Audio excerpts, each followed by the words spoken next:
What is up, harvesters? Welcome to Hobby Harvest. My name is Ken.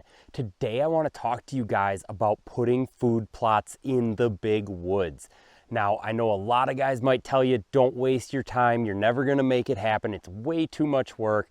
But I'm here to tell you, hey, you already have your mindset on doing it anyway. So what's the best way to do that, right? All right, well, I got you here on one of my most successful small food plots in the woods. This is a small 1/8 acre food plot. I've put in bigger ones, but this one, I think they really do like small wooded food plots better than like the really big open ones. Because if you're doing that, is it really even a food plot in the woods anymore? Or did you just open up a field in the woods, right? So how are you going to go about putting it in the woods? Well, I know you're probably going to hate to hear this, but the number one thing you're going to need to do is to get sunlight on the food plot. Now, we're not talking about sun up to sundown sunlight during the day, but we do need to get as much sunlight onto that plot as possible. So I like to start with my food plot location selection with that amount of sunlight in mind.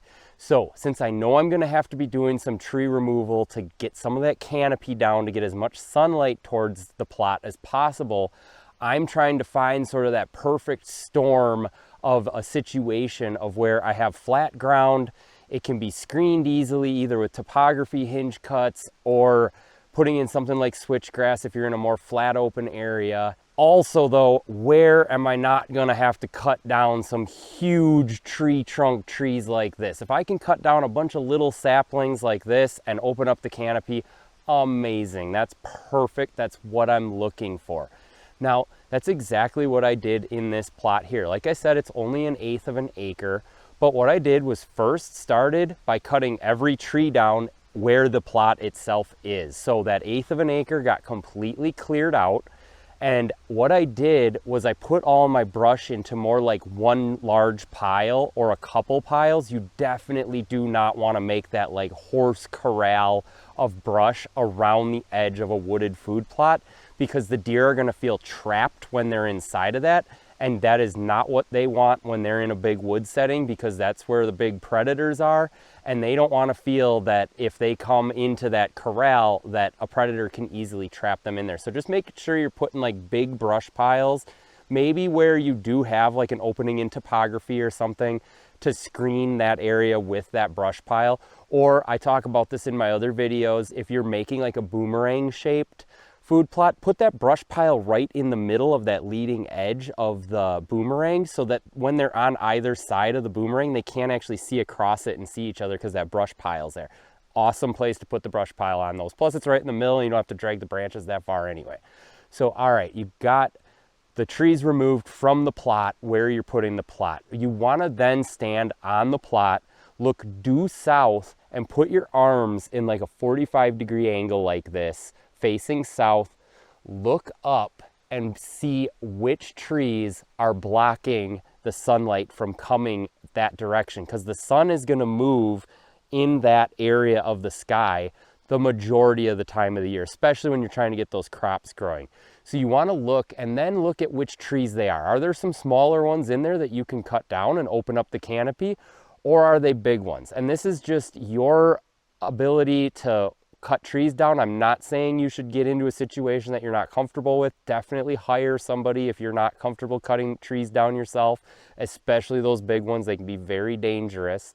So cut those smaller ones down that are in there that you're comfortable with. Get those big ones out of there if you can. But if you leave a couple big ones and get everything else cleared out, I'm not saying you need it to be absolutely perfect and that it has sun from here to here. If you can, awesome. If not, the more the better. Just keep that in mind. Take as many out as possible. Get as much sunlight down here as possible. That is what's going to help you more than anything else I can tell you to do. Now, that being said, what else should you do to help a food plot in the woods?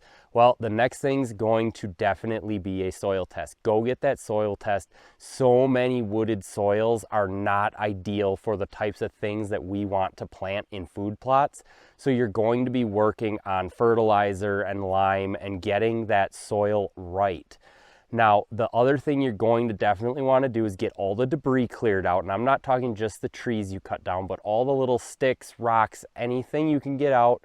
The more the better. The more soil you have to work with, the better, because it's going to be harder to grow in the woods than it is to grow in an open field. So you want to get as many advantages as you can. Again, I'm not telling you to remove a big giant boulder, but if there's some hand-sized rocks that you can get out of there that just are easy to throw off to the side, you know, spend some time doing that. It's just going to help you. And again, get those sticks out of there. Anything you can get out of there to clear that up and get as much soil in there as possible is going to help you. Then you put your lime in, you put your fertilizer in, you get that soil just right. You're also going to, of course, after you remove the trees, is spray once. I recommend spraying at least once with glyphosate. Now, other videos I'll tell you should spray 3 times before you seed. Use 2,4-D in those 2 first sprayings to make sure you're absolutely weed free. But because you're planting in the woods, if you had that canopy that you removed, chances are you don't have a lot of undergrowth growing. You might have like a lot of ferns or something that are growing. That's going to mean you have acidic soil. You're going to have to get that soil right. But ferns are super easy to crimp and just drop over, and then there's actually not a lot of like thick, gnarly weeds that are going to choke out your seed when it starts growing. So an advantage of planting in the woods is you don't have a lot of weed competition, because the forest floor has never really had the opportunity to grow those types of things.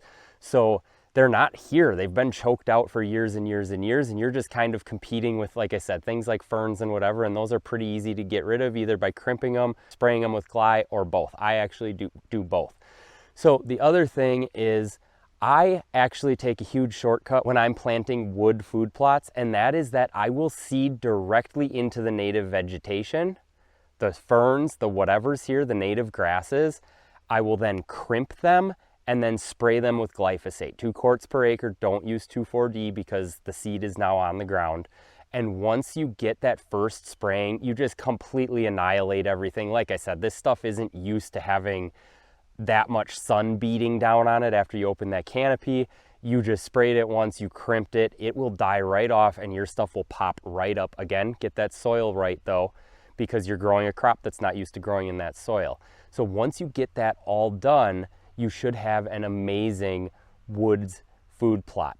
Now, if you can't get all of that done, or maybe you have tried that and you're like, hey, I still didn't have the greatest success with it, or I did get my soil test and they were telling me to take thousands of pounds of lime in there and all sorts of fertilizers to get my soil right, and I just wasn't going to spend that money and wasn't going to do that. Is there something else I can do? Yes. The foolproof thing for a wooded food plot is winter rye, and that's winter rye grain, not winter rye grass.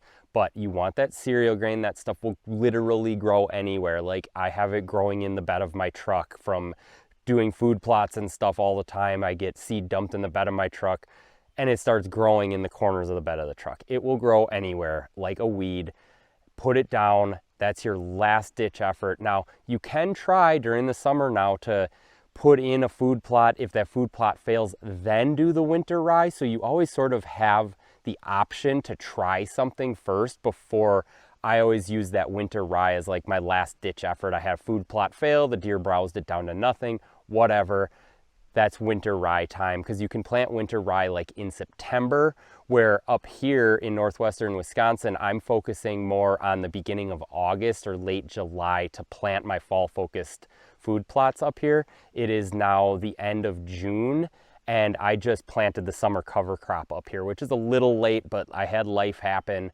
And so I'm gonna have this buckwheat. It'll be about 6 to 7 weeks old. Up here, I would generally want it to go maybe a little longer, but I'm gonna have it go about 6 to 7 weeks.